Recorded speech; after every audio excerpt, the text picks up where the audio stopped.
নমস্কাৰ, অসমীয়া ৰান্ধনিঘৰ ইউটিউব চেনেলটোলৈ আপোনালোক সকলোকে পুনৰবাৰ স্বাগতম জনাইছোঁ। আজি মই বনাম দহি কচুৰ লগত হিলল মাছ। তাৰ কাৰণে প্ৰথমতে মই কেৰাহীখন গৰম হ'ব দিলোঁ, তাত দিছোঁ তেল। এতিয়া মই ইয়াত দিছোঁ মিহি মিহিকৈ কাটি লোৱা পিঁয়াজ। পিঁয়াজখিনি দি মই অকণমান লৰাই ল'ম। তাৰপিছতে মই ইয়াত দিম আদা আৰু নহৰু খুন্দি লোৱা।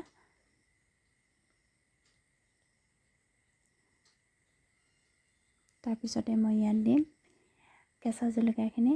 কেঁচা জলকীয়াখিনি মই অকণমান খুন্দি দিছোঁ।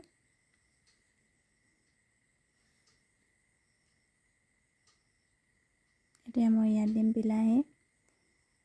মই ইয়াত বিলাহী অকণমান বেছিকৈ দিম। প্ৰায় ডাঙৰ চাইজৰ 2টা বিলাহী দিছোঁ। এবাৰ ভালকৈ লৰাই দিছোঁ। এতিয়া মই ইয়াত দিম সোৱাদ অনুযায়ী নিমখ আৰু হালধি। নিমখ আৰু হালধি গুড়িখিনি দি মই ভালকৈ লৰাই দিলোঁ। যেতিয়ালৈকে বিলাহীখিনি ভালকৈ গলি নাযায় মই ভাজি থাকিম।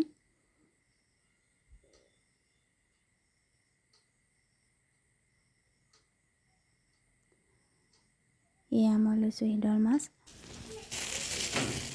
এইটো খোলাকৈও পায়, কিছুমান পেকেটতো পায়। মই পেকেটৰ আনিছিলোঁ।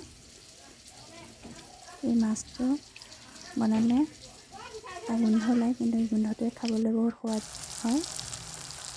মই অকণমান কুহুমীয়া গৰম পানীৰে ধুই ল'লোঁ মাছকেইটা। তাৰপিছতে দি দিওঁ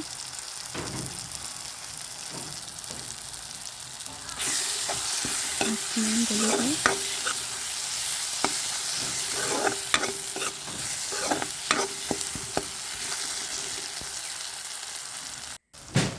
এনেধৰণে আপোনালোকে চাটনি বনাই খাব পাৰে। বেঙেনা দি বনাই খাব পাৰে। মই বেঙেনা দি বনোৱা ৰেচিপিটো আপোনালোকৰ ওচৰত দিম।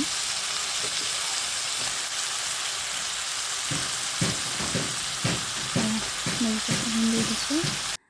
দহি কচু নহ'লে আপোনালোকে যদি বনৰীয়া কচু দি বনাই খাব পাৰে।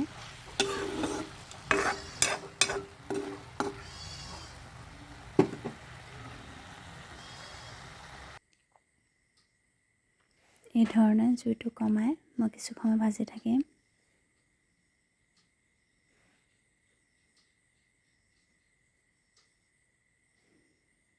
এয়া দেখিছে লাহে লাহে ৰংটো সলনি হৈ গৈছে।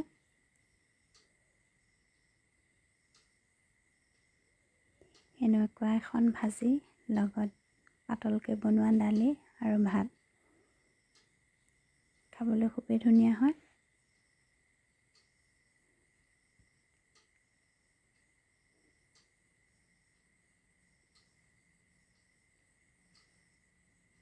কচুখিনি প্ৰায় সিজা হৈ গৈছে।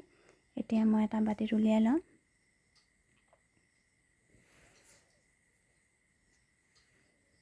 আপোনালোকে এইদৰে বনাই খাই চাব পাৰে, খুবেই ভাল লাগে। যদি আজিৰ ৰেচিপিটো ভাল লাগিলে লাইক এটা কৰিব, লগতে নতুনকৈ চাই থকাসকলে ছাবস্ক্ৰাইব এটা কৰি দিব।